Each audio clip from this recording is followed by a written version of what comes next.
Stanford University. All right, so welcome to Lecture 7, CS193P, Stanford.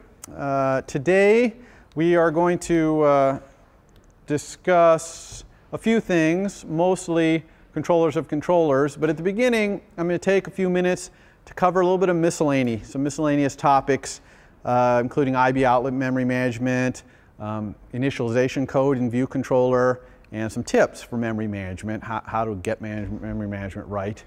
And then after that, we'll start talking about more controllers of controllers, specifically UI tab bar controller, and then a couple that are iPad only, UI split view controller and UI popover controller.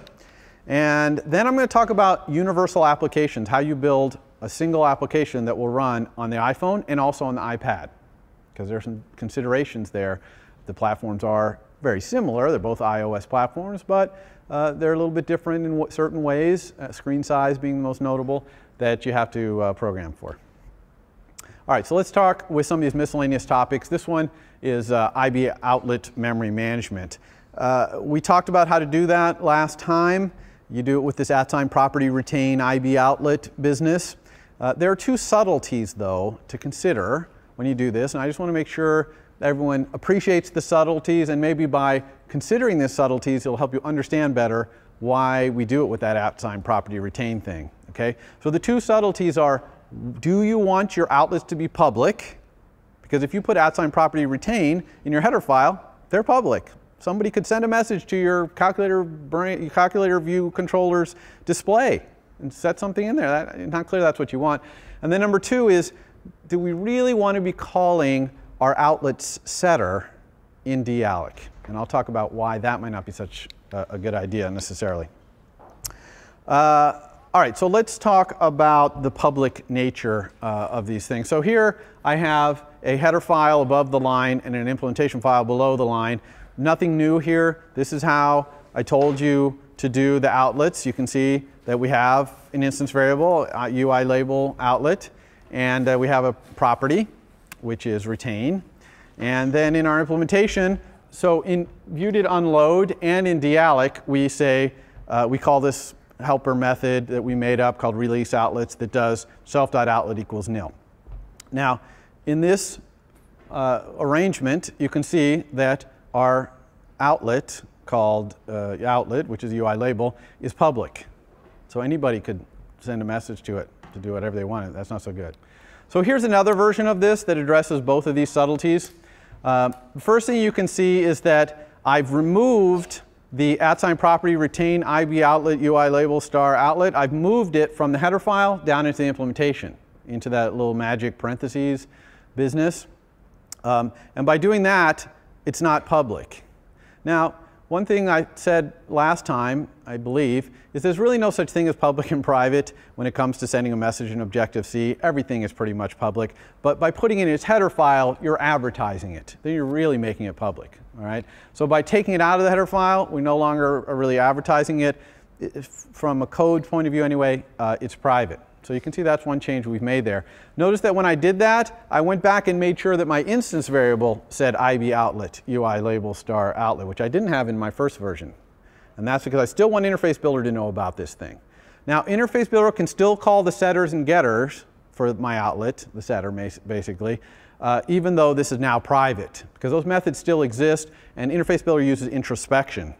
Right? Remember we talked about introspection? It uses that to figure out whether there's a setter to call, and then it calls it. So we're still good on the Interface Builder front, but we want to put that little IB outlet magic in there just so that Interface Builder knows about it when we're wiring things up, that's all. And then also you notice I no longer have this helper method release outlets, and instead I still call self.outlet equals nil in view.unload, but in dealloc I call outlet release. Now, why in my dealloc would I not want to call the setter, self.outlet equals nil? Dealloc is kind of like you're off the cliff. If you remember Wile E. Coyote, right? Roadrunner's already run you off the cliff. You're heading for the bottom of the canyon, okay? So you really don't want to be trying to work on your rocket pack and do things. You're about to hit the ground, okay? So calling your setter there might have side effects, even though you're calling your setter with nil. It could have side effects where it's sending messages or doing stuff that is irrelevant, first of all, and second of all, might be doing something that really is going to be invalidated in a few femtoseconds when you hit the ground, okay? Because dealloc, it's too late. Everything is over. And dealloc, really all you want to do is release your memory usage, and then, because you cannot stop yourself from being deallocated here. Okay, so it's a subtlety. You see why it's a subtlety. It's not necessarily wrong, especially if you don't implement your own setter, because the default setter, all it does is, releases the old version and sets the new one, so it doesn't really do much. But it's a little maybe safer. Okay? So that's that. You can chew on that, think about that. It has don't worry about it for your homework and all that stuff. It's not going to change what you do for your homework. These are subtleties. All right, another thing that I wanted to make clear is view controller initialization. How do you get your view controller initialized? Because we talked about the life cycle of view controller last time, remember? And we talked about how it goes through view did load, and view will appear, and then view will disappear, and then all that. But it's maybe not 100% clear, how do we get ourselves initialized? How do we get our instance variables set up? And so let's go through it a little more carefully here. There's really 4 places to initialize things, approximately, in view controller. There's the initializer, the designated initializer, init with nib name bundle. We talked about that, so you could override that and do the self equals super init with nib name bundle, and then do some stuff and return self. That's possible. There's this method awake from nib, which you were rudely introduced to last time, and I'm going to talk about what that thing does. And then there's view did load, which you know a lot about, okay? And then there's view will appear. So the question is, where do I put my initialization amongst these 4 places? All right, we talked a little bit about the differences, but I just want to make sure we're clear. So the designated initializer, usually you're only going to put things in your designated initializer that have to be initialized for your class to even make sense. In other words, if you don't put them in there, then your class is going to be in some nonsensical state. It's just not even going to make sense. And there's very few things that are that way. And in good class design, you try and make it so that your class works. Maybe it doesn't do everything it's supposed to do, but it doesn't fail and be in some wacky state when you don't initialize. But that's really the number one thing that goes in your initializer, things that have to be initialized for your view controller to even make sense. Remember that its view is not even loaded at the beginning. So your view controller better make sense without having its view loaded, right? Because it's not loaded at the beginning. It only gets loaded on demand. All right? The interface builder file only gets loaded in when it's actually going to be used. Some people think of the designated initializer as a place to initialize things about your model, which that's sensible. Although good design also might just make your model be a property on your view controller, like we did with psychologist, right? We had the happiness just be a property, the happiness view controllers had happiness be a property. That's a pretty good way to go. So that just means your view controller has to work if your model is nil, okay? But you could put that in your initializer as well. It's definitely not for initializing things in your view, though, because again, your view is not loaded until it's needed. But there are some UI-related things, like the title of your view controller, which might appear in certain places in the UI. We'll see that later today. That you might want to initialize in your designated initializer, possibly. Okay, so now what about awake from nib? Awake from nib, the same things go in awake for nib that go in your designated initializer. All right, so what is awake from nib? Awake from nib is a method that's called on every object that comes out of an interface builder file instead of its initializer. Okay? So your designated initializer for your view controller, for example, not going to get called if your view controller comes out of a nib file. So like when you do view-based app in Xcode and you get that template, your view controller is in main window.zib. So it comes out of a nib file. Your initializer will not be called, but awake from nib will. All right, and vice versa. Like in Psychologist, I created that last time in the demo with alloc init. So its initializer got called, but awake from nib never got called, and that's why we had a problem where things wouldn't show up. So these two both are pretty much going to do the same thing. And in fact, I recommend creating a new method called setup or something like that, and have your designated initializer and awake from nib both call it. I do not recommend calling awake from nib from your designated initializer, or certainly not vice versa. Okay, that really is semantically not right. Okay, you have some other method, which is your initializing method, the method that sets your class up, call it from your designated initializer and from awake from nib. Does that make sense? So that's the role of these two. They're pretty much the same function, but one is when things come out of a nib, and one is when it's alloc and knitted, basically. So then view did load, I'm not really going to talk much about that. I think we covered that. View did load could be called multiple times because your view could be loaded and then unloaded for memory recovery purposes and then loaded back up again. So you wouldn't want to put things in there that really belong in the designated initializer or awake from nib that are only going to happen once. Again, the reality is view did load is probably not going to be called multiple times, but this is called after your zip file has been loaded though. So if you have any initialization to do with your view, here's the place to generally put it, is view did load. But you also have the option of view will appear. And why would I put something in view will appear instead of view did load? Two reasons. One, because the initialization I'm going to do depends on the geometry of my view.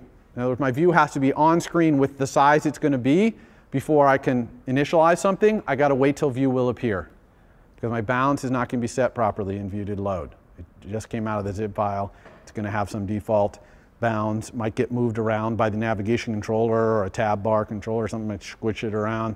So we want to wait till view will appear. Second reason to wait till view will appear besides geometry is performance.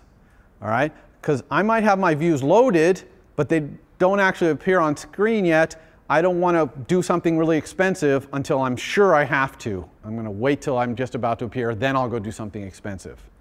So that's the other reason. We talked about that last time too. So I'm just going to reiterate that.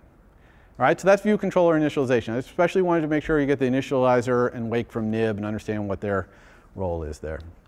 All right, another little miscellany here is about memory management. So you've all been doing memory management, and I told you before we don't expect you to get it all right. We expect you to kind of get better with each assignment.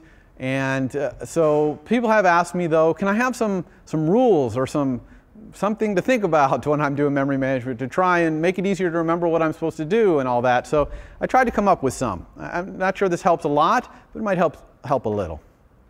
The first thing is when you type alloc or copy or new or any method that starts with those, an alarm should go off in your head. So you want to train yourself, whoop, I just allocated something, I own this, where am I going to release it? And I would right then go put that release somewhere. Okay, before you forget, before that thing just, you know, it's an hour later, someone distracts you, you forgot about it, right then go put a release somewhere. Now, if you just alloced an instance variable, probably that release wants to go in your dalloc, right? Because that's generally where we release instance variables. If it's a local variable, probably that release wants to go later on in that method, either right before you return or somewhere. So just put it in there somewhere. Even if you haven't written the rest of the method, just put it there so you remember that, I got to release this thing before this method returns. If it's a local variable that you're returning, it's the return value, then you got to auto-release it, right? We know about that because we're giving it away. We need to release it, but we have to delay our release of it until the person we're returning to has a chance to retain it if they want. So that's the number one way to not have memory leaks, is have this alarm go off in your head when you type one of those methods. Watch out for the case where you set a variable multiple times in your code. Like you might have an instance variable and it has a certain value and then someone sets it to a new value. Okay, when they set it to the new value, if it's an object that got alloced or something like that, or you retained, you got to release the old value before you retain the new value or do the new alloc, okay? The best way to fix this mistake or to make this not happen is to use @property retain. Because if you have a property for that instance variable and you use this dot notation to set it, the retain, when you synthesize, when you do the @synthesize for the property, it'll automatically release the old version and retain the new version. Okay? So that's a great thing about @property retain. So I strongly recommend if you have an instance variable in your object that gets set multiple times, either internally or by some external public property, that you just do @property retain. You'll still have to do release of that thing in your dalloc. Okay, so don't forget about that. But in the middle, when you're setting it to different values, at least you'll be releasing and retaining the new one, releasing and retaining the new one. Okay? Go immutable. Right? The things are all immutable. These NS arrays and NS strings and NS dictionary, they're immutable for a reason because it helps with memory management. Okay, immutable objects are much less error prone. You're much less likely to be in a situation where you alloc it and then you didn't release it or something like that. So go immutable, and I'm going to show you a slide, an example of that. And then the last one is try to use other methods other than alloc and do and copy. Okay, go use methods that return auto-released objects, because then you won't have to worry about putting release anywhere, right? So try to use those, and I'm going to show you an example of that as well. But there is something of caution there. When you do that, if you're using a lot of auto-released objects, you don't want to do them in inner loops. You don't want to, remember the picture of the pool that I did last time where you go around the loop and all those auto-released objects end up in this big pool and they all get released at the end? You don't want to have that pool having thousands of objects in it. Use that pool for, dozens of objects, maybe 100. You want it to be fairly small. So if you have an inner loop that's generating thousands of objects, you do not want to use auto-release in that inner loop, and I'm going to show you an example of that as well. So here's a couple examples. All right, so here's a way I have, might be the method that returns the test variables for my calculator, right? It's called test variable values. It returns an NS dictionary.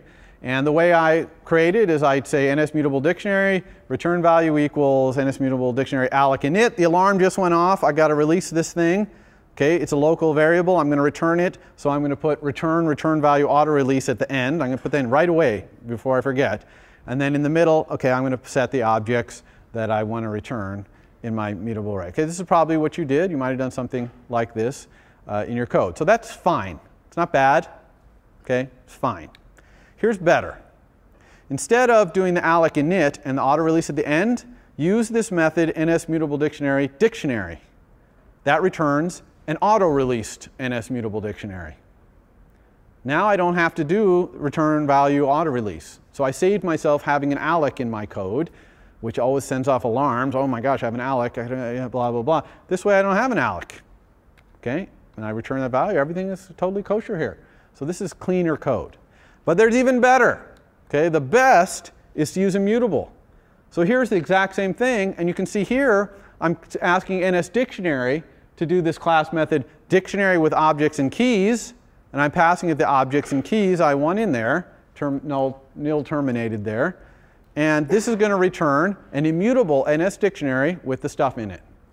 And now look at this. A, it's a lot less code, one line of code. B, there's no mutable going on. I don't have to worry about things being changed or whatever. It's all nice and immutable. And memory management is fine here because dictionary with objects and keys doesn't start with alloc, new, or copy, so it returns an auto-release thing. That's what I want to return. This makes sense, these three different versions? All right, so here's another example. This is the thing about don't let that auto-release pool get huge. Here's bad. So here I have a method called 10,000 Gs. All right, it returns a string with 10,000 Gs in it. Okay, and it does this using our friend string by appending string. So you can see I start with an empty string, and then 10,000 times I do s equals s, string by appending string, g. Right? So sure enough, I'm going to end up with a string at the end that had 10,000 Gs, but I'm also going to end up with 9,999 auto-release strings along the way, because every time I call string by appending string, it gives me back an auto-release string. So that pool is going to be just, literally we'll be underwater with these auto-release strings, okay? That's not good. We do not want to do this. So this is bad. Do not do this. All right? So what is a good way to do this? Well, mutable. This is where we'd want to use a mutable string. So here I create a mutable string. Now I'm using this method sappend string. That's not creating anything or anything. It's just sending a message to that mutable string saying add this onto yourself. The mutable string does it itself internally. And then I'm saying return auto-release, because I still have to return an auto-release string. Okay? So that's good. No problem. But there's even better, similar to the best in the previous slide, which is instead of calling NS mutable string alloc init, I'm going to call NS mutable string string, which is a method in NS string that returns an auto-release string. And if I send it to NS mutable string, it returns an auto-released NS mutable string. Now I append the G on there, and I return S. I don't have to do that return S auto-release. Okay? Same exact thing we did last slide at the end. All right? So that's my help for you on memory management. Stay away from alloc, new, and copy unless you actually have to have it. Make sure you get that alarm bell and put your releases in there. Question? For that bad example, what if you put S release before you did the new string? Yeah, so the question is,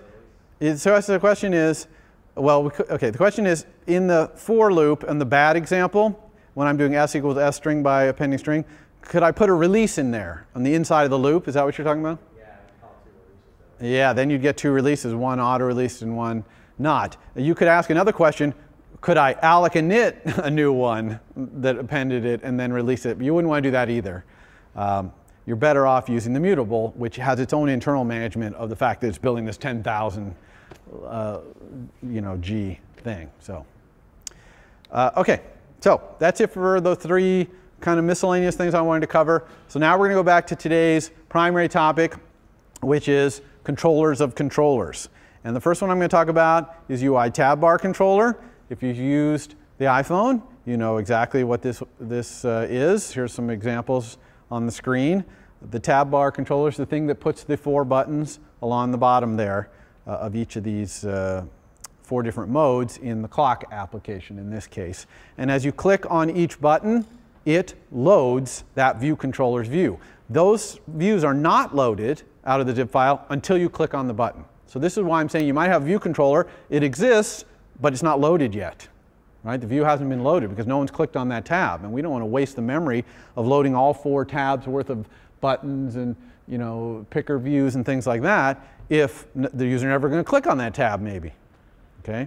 So this is a tab bar controller. So how does a tab bar controller work? It basically has an array of view controllers. You can have as many as you want. It's not limited to 4, and I'll talk about that in a moment. So it's an array of view controllers. And here's how you build one. So here's a typical application did finish launching with options. And I'm going to build a view controller, or tab bar controller that has 2 tabs in this example. So first couple lines there, I'm just getting my view controller somehow. I'm alloc initting them, or somehow I get them. Then I'm saying UI tab bar controller equals UI tab bar controller alloc init. This is just like when I did UI navigation controller alloc init. I'm basically, here's where I'm creating and initializing my controller of controllers, my tab bar controller in this case. Then tab bar controller has a very important property called view controllers, which I'm setting on the next line. The view controllers property takes an array of other view controllers. And that's how you specify to the tab bar controller, here's all the view controllers that I want you to have tabs for. All right? And you can set that property later. If you want to add more tabs, take tabs away, you can always change that array. Everything's fine with memory management there because NSArray returns an auto-release thing, and I'm sure tab bar controller is going to retain that thing, but I'm not going to retain it because I'm not going to use it. Notice on the next line, I'm releasing my 2 view controllers, my VC1 and VC2. Because once I've put them in the array that goes off to the tab bar controller, the array is going to retain them. And if the tab bar controller wants to use them, it's going to retain them too, maybe, unless it keeps that array. So I don't need them anymore, so I'm just going to release them. In fact, I have to release them here if I alloc them. All right, does everyone see why I'm doing that VC1 release, VC2 release? And then I'm just adding the tab bar controller's view. It's a view controller. The tab bar controller is a view controller, just like navigation controller. So I'm adding its .view property to the view hierarchy, and then make key invisible. Question? So the question is, do the icons at the bottom show up automatically when you push the view controller? And that's what I'm going to talk about next. Thank you. So what does appear on those little tabs? Where does that information come from? Well, by default, you get no icon, but you'll get the little word, like timer there, from the UI view controller's title property. So all UI view controllers have this property. It's an NS string called title. Now, you haven't been setting that, although we did set it right at the end of the psychologist demo. We were setting the title there. You set the title of your view. In a navigation controller, it'll show the title at the top bar. In a tab bar controller, your view controller's title will appear on the button. Okay? Or if you want to get that image in there, you can set another property on UI view controller called tab bar item. So tab bar item is a property whose type is a pointer to an object, UI tab bar item. And you can go look at what a UI tab bar item can do. But here's an example of creating a UI tab bar item. So this method, notice, is not it's not init or awake from, or sorry, it's not view did load. It's this method setup that I might call from my awake from nib or from my init with nib name bundle. That's because I can't call it in view did load because I want my tab bar item to appear before my view is loaded, because it might be one of the other tabs that they haven't clicked on yet. So my view is not loaded, but I still want its icon and its title to appear. So anyway, so here's a UI tab bar item. I'm creating it. There's two ways to create it. This example is init with title and image. You specify the image you want. It'll scale it. It'll even do the nice little, see how it's gray when it's not selected and it turns kind of blue? It'll do that magic for you as well. There are some guidelines, the best way to create icons so they look the best. That's in the documentation. But that's how you create a tab bar item with its title and image. That tag, don't worry about the tag. It's just an identifying tag. You can ignore it. Just press 0 if you don't want to use it. But obviously, there's API to look things up by tag later if you wanted. And then I just say self, assuming this is in my UI view controller, self.tabBarItem equals that item. And then item release. Once I hand it off to tab bar item property, it's going to get retained, and I don't need to keep a pointer to it anymore. But I allocated it right here, allocated and initted it, so I better make sure I release it. Okay? So there's another version of this called init with system item, and there's about a dozen different kind of system item icons there, like a search item and bookmark item, I think, things like that. So you can peruse those, see if some of those icons might work for you.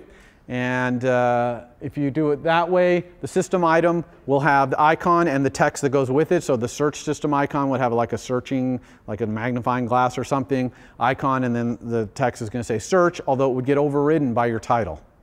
Okay, your UI view controller's title would override that. And then once again, tab bar item equals item, item release. Okay. So that's how we set those tabs. There's also another thing that can appear on those tabs, which is a little badge. So you might be used to this. This happens on application icons as well, like your mail icon can have a little badge, how many unread messages you have. This looks very similar to that kind of badge. The way you set that is this property called badge value, which is a string, and it's a property of the UI tab bar item. So if this code is in UI view controller, my UI view controller, maybe it's a target action thing or something else happened to cause me to want to show that badge, then I would just say self.tabBarItem, which gets me the UI tab bar item that I set on the previous slide, .badge value equals R. And that's going to call the setter for that, and that's going to cause this red thing to appear. This one with the letter R on it, you could put a little number in there. Obviously, if you start getting really long strings, it's going to start looking pretty bad. You know, my experience is that you can get up to like 3-digit numbers, perfectly fine in there. They'll be kind of oval shaped. Words up to 3 or 4 letters maybe might fit there, but mostly it's for numbers. Usually we use it for numbers, like the number of unread mail messages, things like that.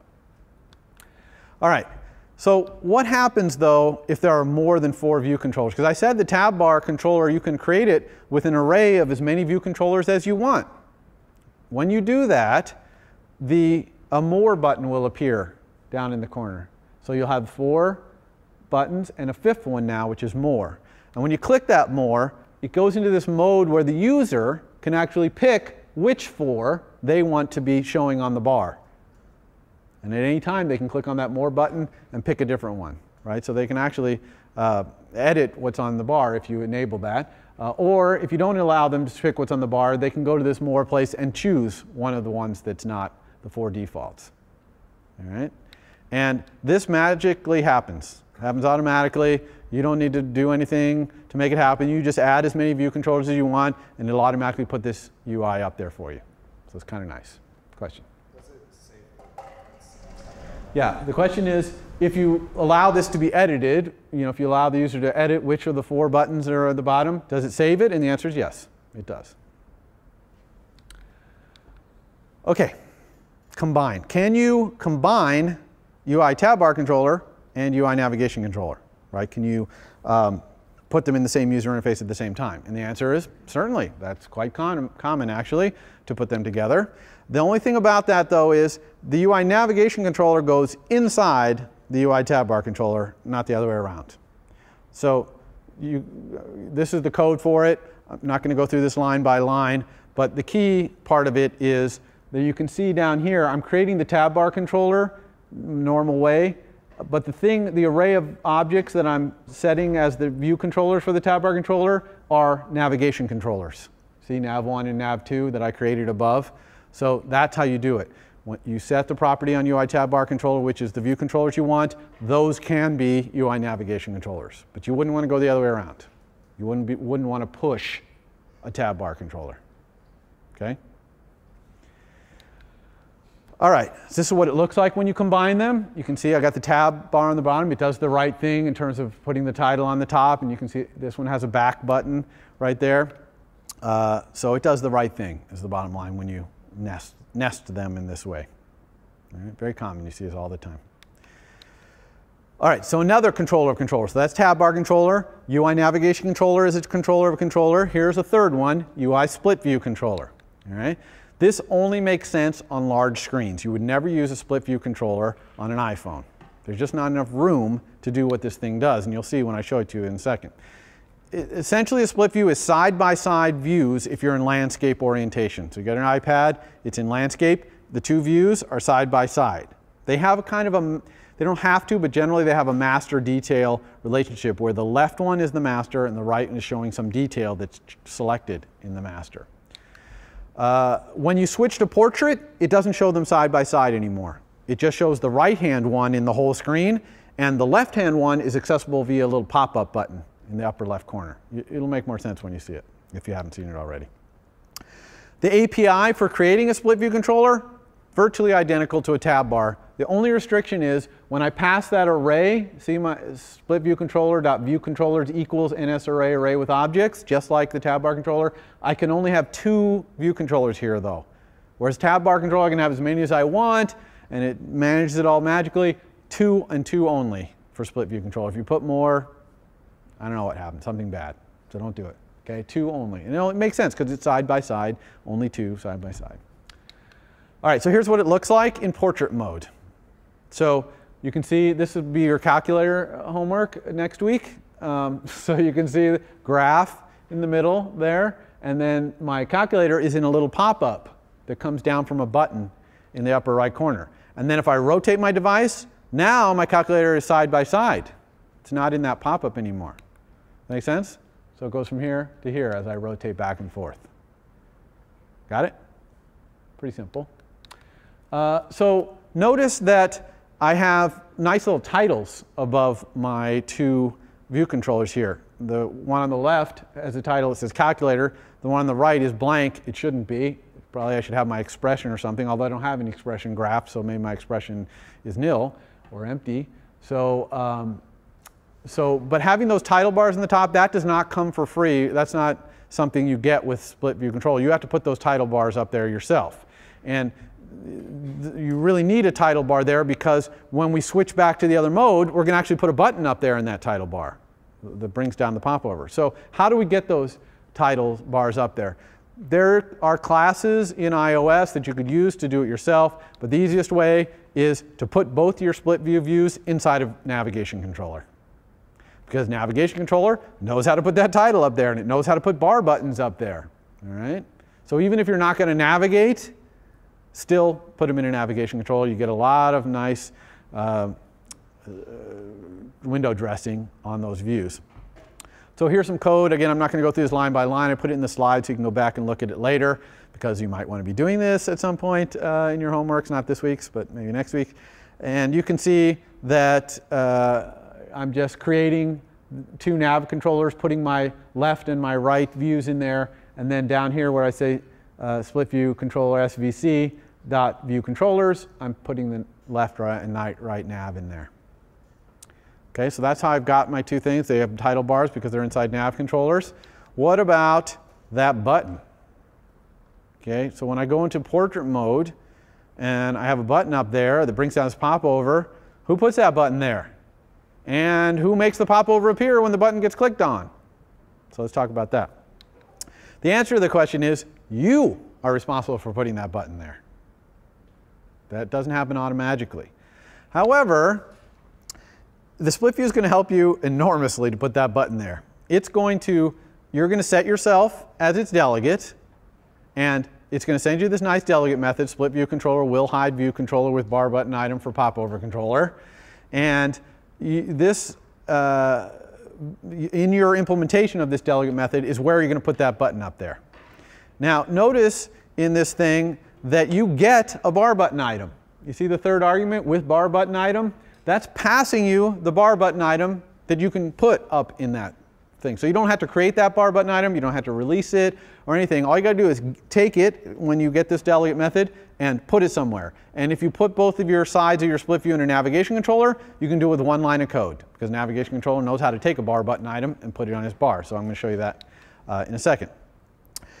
I'm a big believer that any view controller that you might have appearing in a right-hand side of a split view, you know, the detail side, you should implement these split view methods.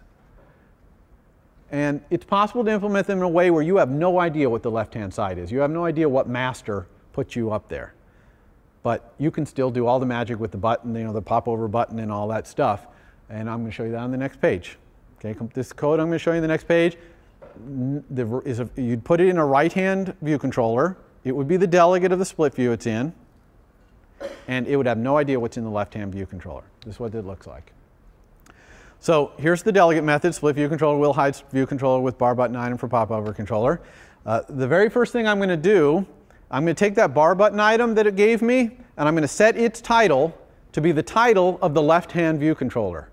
Now, I said I don't know anything about the left-hand view controller. That's true, but I do have a pointer to it because it comes as the second argument to this method.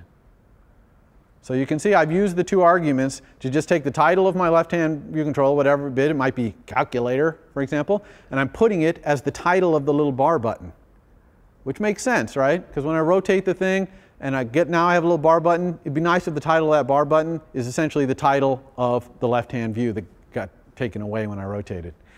Then the other second line of code is I'm just going to say self.navigationItem.right bar button equals the bar button item I was passed. So this is worth a little time, take a little time out here to talk about this property navigation item. Okay, navigation item is a property on UI view controller. It's an object called the UI navigation item. I encourage you to go look at it in the doc. It has a lot of methods on it that essentially allow you to set things about how a navigation controller is going to look when this UI view controller is on top of the stack of cards. Right? Remember, the UI view controller manages a stack of cards, and when a view controller comes on top, you want the surroundings of the navigation controller to adapt to that thing. Put the buttons with the right title, etc. And this is how you do that. You get this self.navigation item, it gives you back an object, and you send messages to that object to customize how you want the navigation controller to look when your UI controller is on top. Well, remember that in our split view controller, we put both sides in a navigation controller. All right? And so we want to add a bar button, this bar button it's giving to us, as our little popover in the upper left corner of the right-hand view's navigation controller, because it's the only one going to be left on screen when we switch to portrait mode. And that's how the user is going to be able to press that button and get the left-hand view to pop up. Okay? So you can see 2 lines of code and you're done. And even the first line of code is kind of optional. You could set that button title to be something else, like pop up or something like that, but this is probably the best thing you'd want to do. There's 2 other delegate methods here that you get. One is that this happens when it rotates back. So the first one you got when it rotated to portrait mode, you get this delegate method when it rotates back. And all that happens here is you don't need that button anymore, because now that left-hand view is back on screen as the left-hand side. So now you want to take that button away, and we do that by saying self.navigation item right bar button equals nil. And that takes that button away. Okay? And then this third one, this one you get when the left-hand view controller is going to be presented on screen. But in our generic version, we don't do anything here, because this is generic. We're trying to be a generic right-hand view, like our graph view controller. you know, it doesn't want to know anything about the calculator. Remember I told you that your expression graphing view controller doesn't want to know anything about the calculator view controller. And this is true here too, even in a split view. So we're not going to do anything. Now, if we had an incestuous relationship between our two controllers, we could do something here if we wanted to. I recommend against it, just to keep your MVC clean. No back pointers.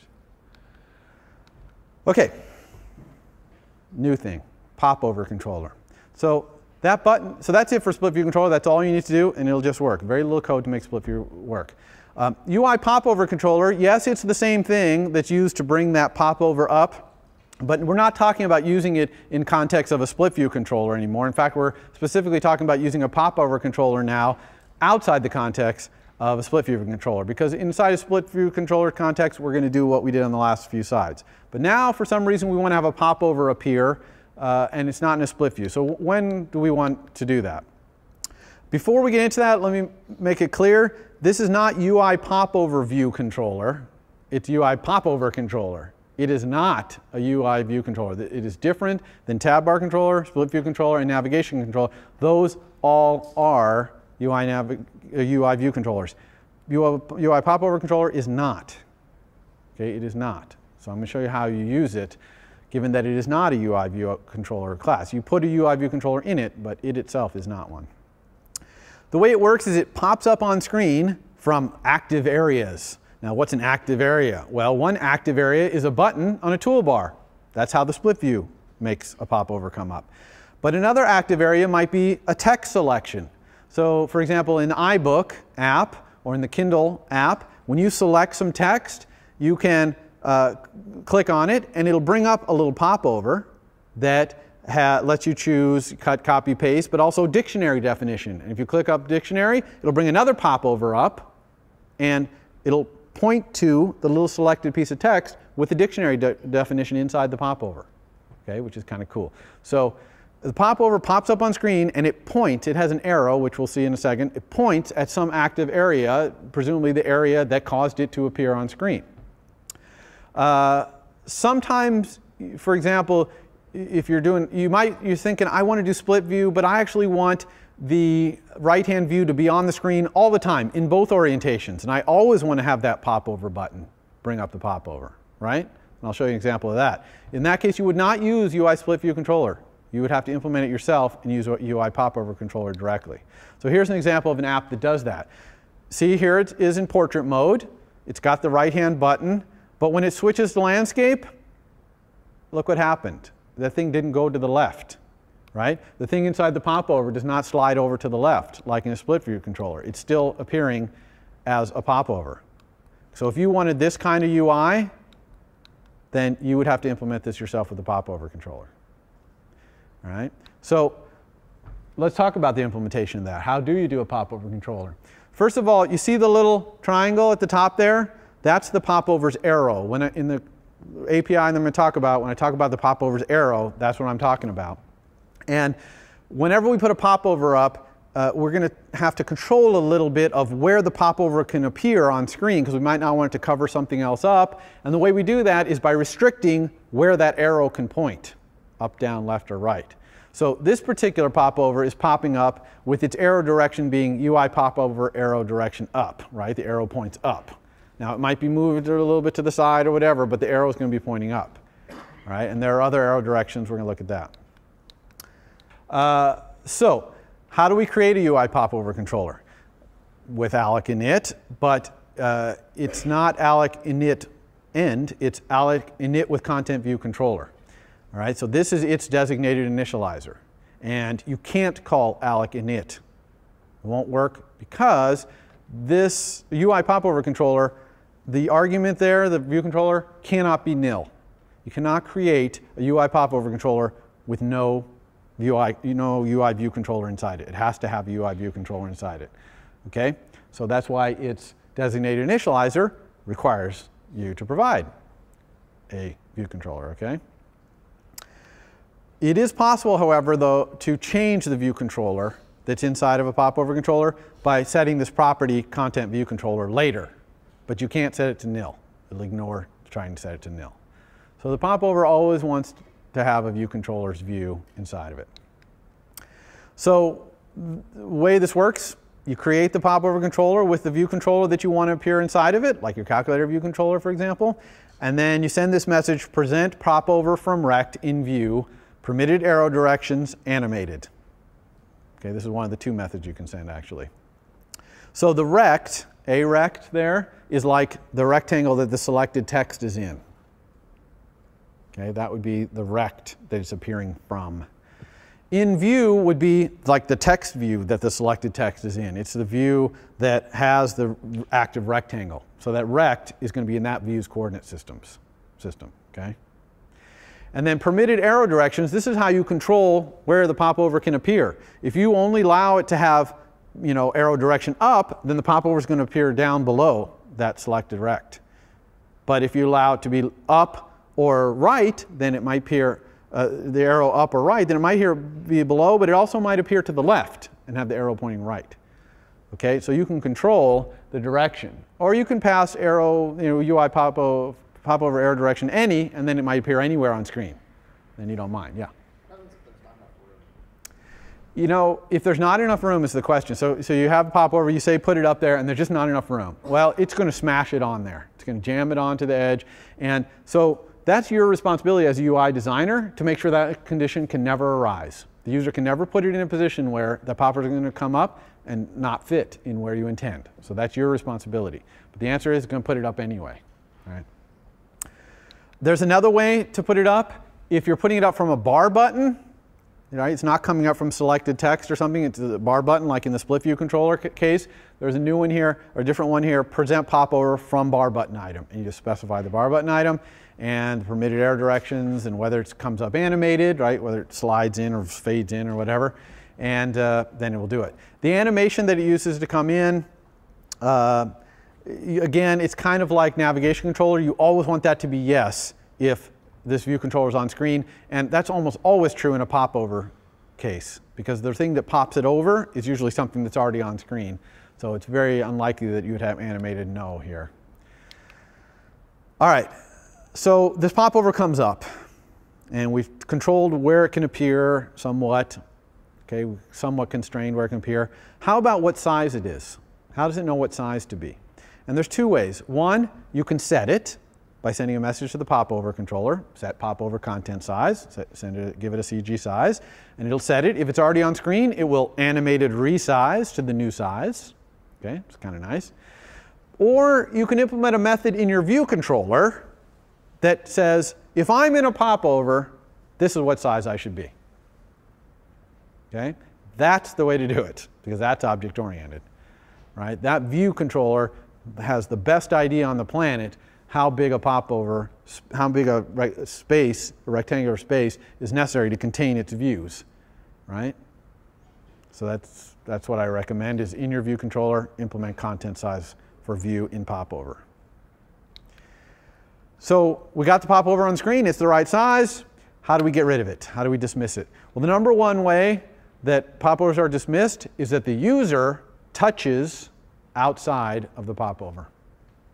Okay, touches on some other view, touches, on a bar somewhere, touching outside. That's the number one way. It is possible to do it with code, with this dismiss popover animated method. You would do that if maybe the thing it's pointing to got invalidated, and so it doesn't make sense for the popover to be on screen anymore. It'd be pretty rare, usually the user clicking over it. There's a bunch of API in popover, in the delegate, etc. Well, we'll get to that in a second. First of all, how do we tell if the popover is on screen? It's got a property called is popover visible, and that'll tell you whether popover is on screen. This is what I was saying. The popover has a delegate to prevent and get notified of dismissal. So sometimes the user might touch somewhere and you don't want it to go away. You want that popover to stay up until the user does something in that popover. Okay? That's kind of probably not so great a UI. Users expect after a while that if they touch somewhere outside the popover, it's going to go away. But you can do it. And then also you'll get notified with this did dismiss popover when that does happen. But these methods are only sent when the user initiates the action. If you call dismiss popover animated, you won't get these two delegate, neither of these delegate methods will get sent your way. All right? There's also a bunch of other mechanism in there for saying if the user touches on this view, don't dismiss it. If it touches on this other view, do dismiss. That's outside the scope of this class. Edge cases anyway, don't worry too much about that. But if you see that when you go look this up in the API, that's what that's about.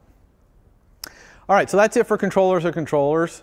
All right, so we talked about the four main controllers or controllers. The popover controller is not really a UI view controller of other controllers, but all four of those things basically have other view controllers inside of them, and they let you build more sophisticated user interfaces.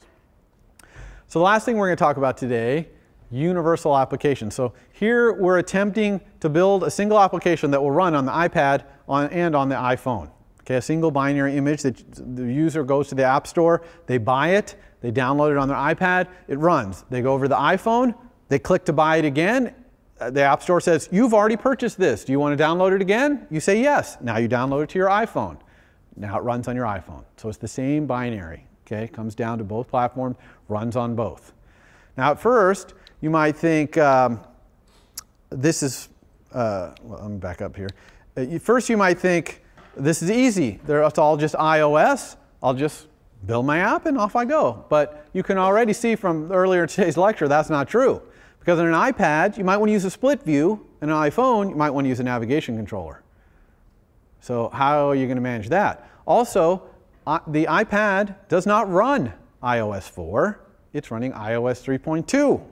So if you use some method or functionality that's in iOS 4 and you try to run this thing on an iPad, not going to work. It's just not going to be there. There's not going to be any implementation for it. So we're going to talk about how to manage all that.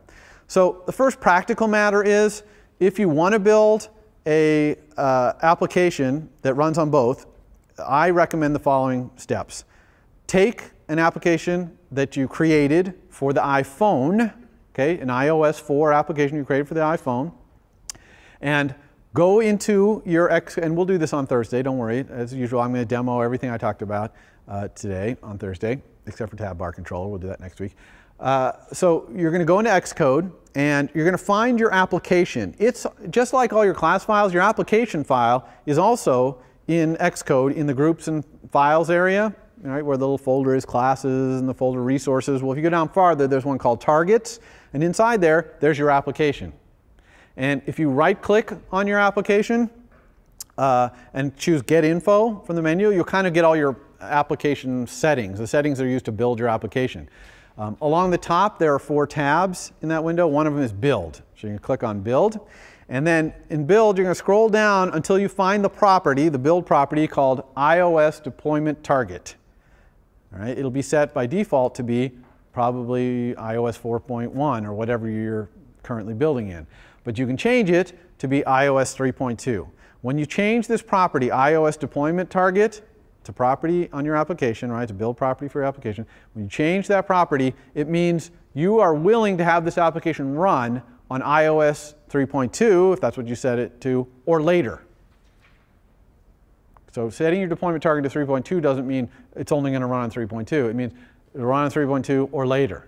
It's like the minimum iOS that is on the target device that you're running on that you're willing to accept. And if you tried to run this on an iOS 3.0, it would just not run. You'd probably put up an error panel saying this application does not support iOS 3.0. All right.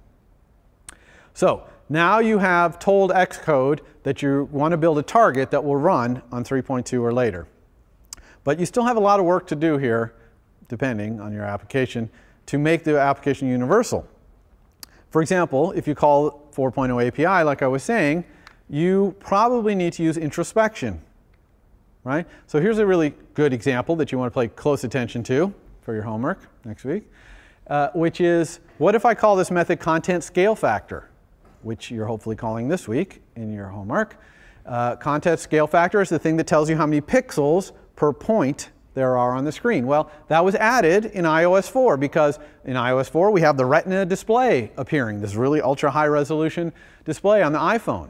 But in 3.2, there were no devices where a point didn't equal a pixel, so this method doesn't even exist.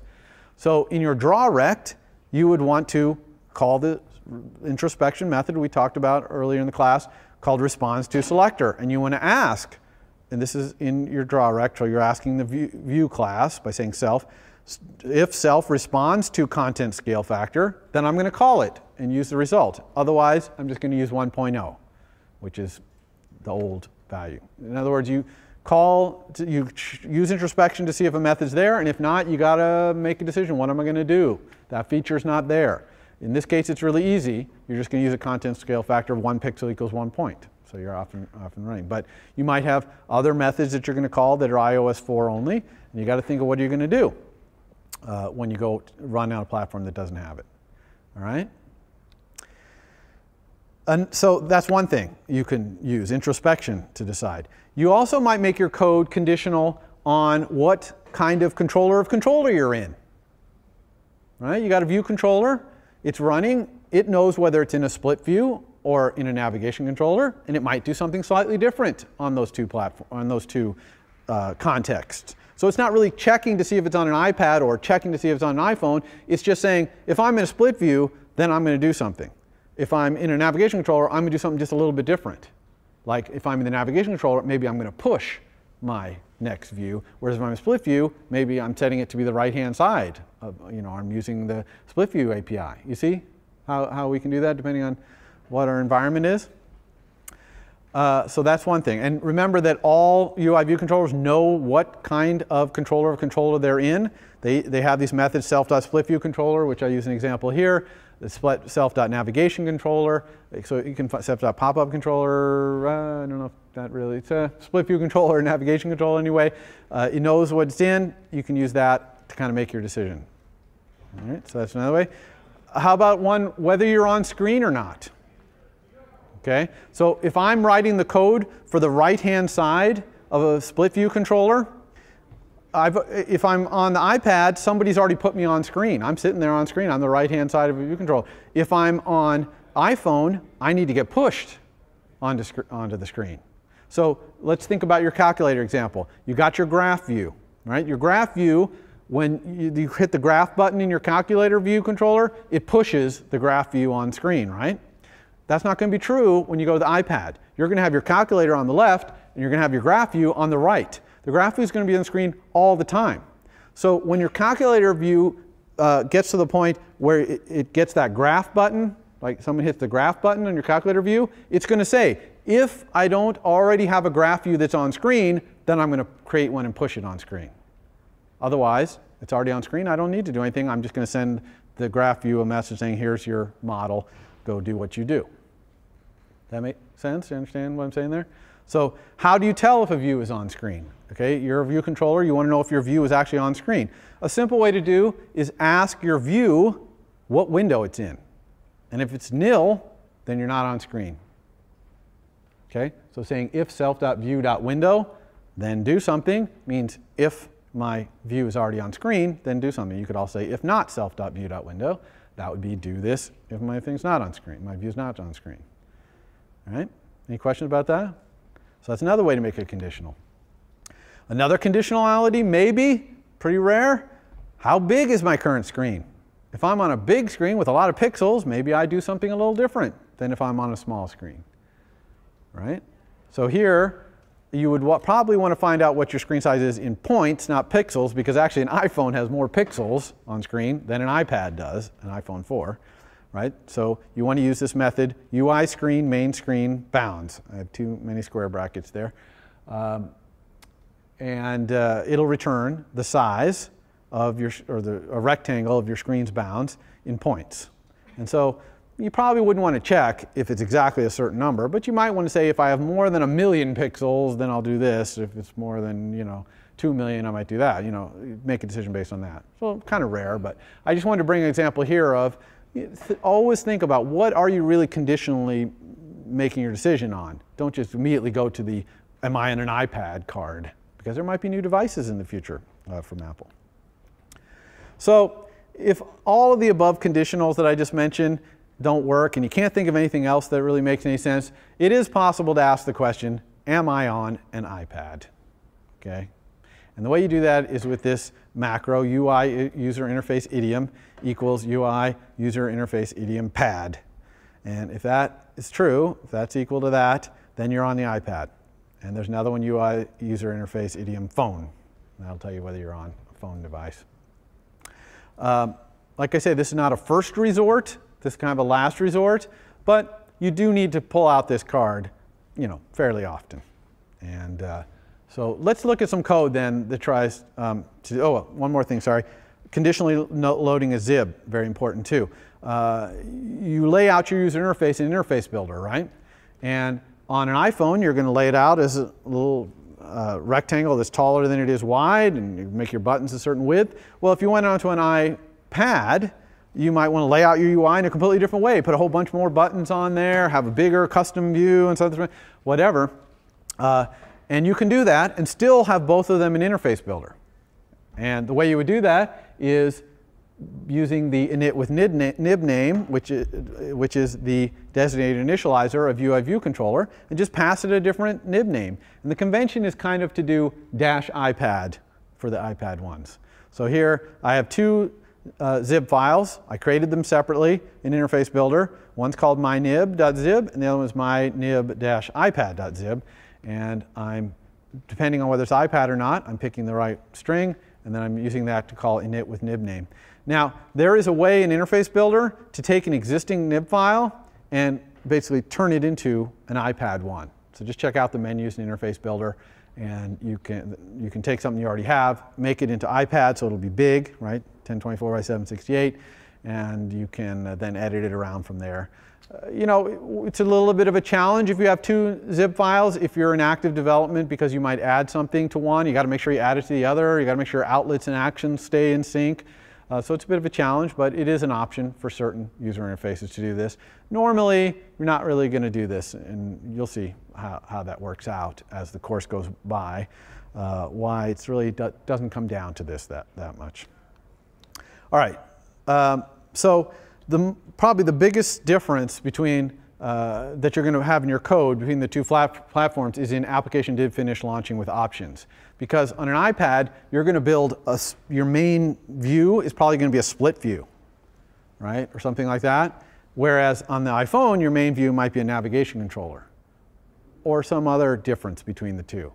But that first main construction that you do in application did finish launching with options, which you're working on now with this week's homework, you're using a UI navigation controller there, is probably going to be different. So let's look at what an application that's trying to support both, what its application did finish launching with options might look like. So I have two view controllers here. I'm calling one master and one detail. So one is a master like your calculator view controller, and one is a detail like the graph view controller, meaning that the master is telling the detail what to do. Now, you don't have this next line of code in your current code, because when it comes time to push your graph view, you just create one. Create it, push it, and release it. Off it goes. Does what it does.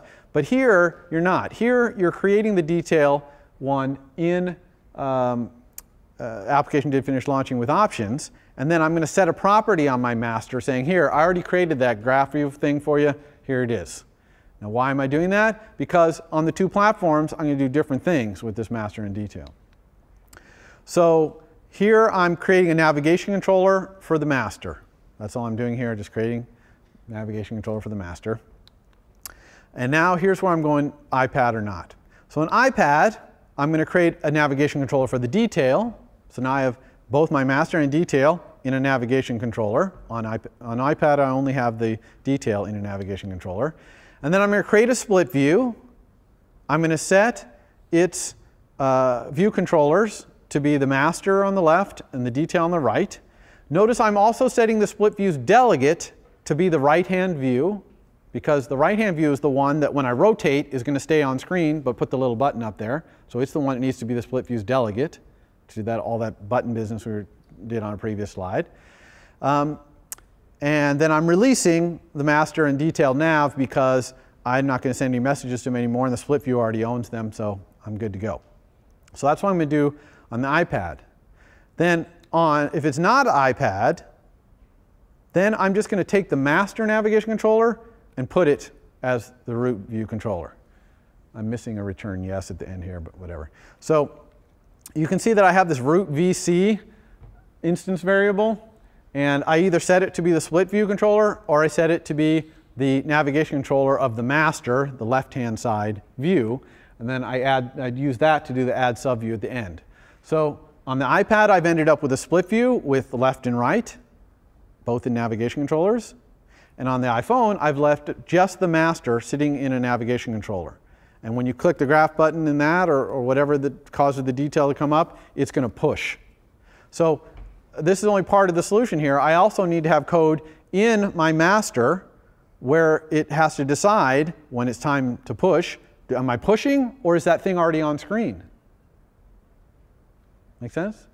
Because it'll already be on screen on the iPad case, because I just put it on screen with the split view thing. So this is a common mechanism here. In your application to finish launching, you're going to build some navigation controllers and view controllers, and then you're going to decide how to arrange them on screen using this if iPad or some other conditional, but usually if iPad. Now, you might say, oh, what is that if iPad? That's some instance variable. Maybe I say self.ipad or something like that. I have to call that idiom thing. User interface idiom equals, right. There's no, I didn't want to imply that there is a variable called iPad somewhere. You'd have to set that yourself. Okay, any questions about that?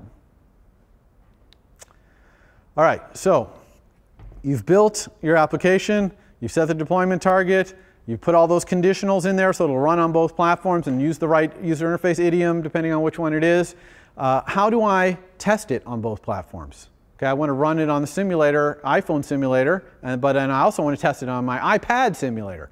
And yes, Xcode 4 SDK does have a simulator for both. It has a 3.2 iPad simulator and it has a 4.0 iPhone simulator. All right? And the way you switch between those two is a pop-up in the upper left-hand corner of Xcode. You've probably seen it there already. You haven't really had occasion to use it so far unless you've done device development, because that's the same place you go and choose, I want to run it on a device now. And you simply go up there, and if you've set your deployment target properly to 3.2, you'll have a choice. There'll just be two of the choices there. One will be iPhone Simulator 4.0, and the other one will be iPad Simulator 3.2. And you just switch back and forth. It's smart about knowing if you're building that you're always still building with the 4.1 SDK, but you're just targeting when you hit run, build and run or whatever, you're targeting the right simulator. Okay? That's it. You can kind of switch back and forth and try it on one, try it on the other, etc. So that's it. So next time, what are we going to talk about? I'm going to talk about gesture recognizers, have some slides about that. So this is panning, pinching, things like tapping, things like that. And then we're going to have a big old demo. And what I'm going to do is I'm going to take Psychologist and we're going to turn it into a universal application. It's going to use a split view controller. And I'm even going to show you how to handle device auto rotation. We talked about that in slides last time, right? What happens if the device rotates? You want to do something different? We're going to show you how to do that on Thursday as well. I hope I have time for that, but I think I will. And that is pretty much it. So thank you for coming, and I will see you on next lecture. For more, please visit us at stanford.edu.